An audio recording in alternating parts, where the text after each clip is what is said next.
pre svega velika zahvalnost ispred grada Sombora i građana Sombora što, pored Valjeva, grad Sombor je prvi potpisao ugovor za LEED projekat.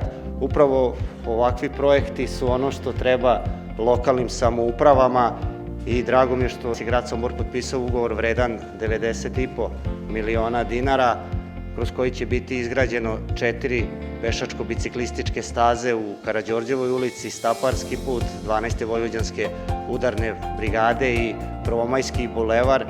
I drago mi je jer Sombor je grad biciklista i unazad godinama smo ulagali u biciklističke staze, ali upravo ovakvi projekti su nešto što je nama bilo potrebno da bismo završili celinu izgradnje ovih staza.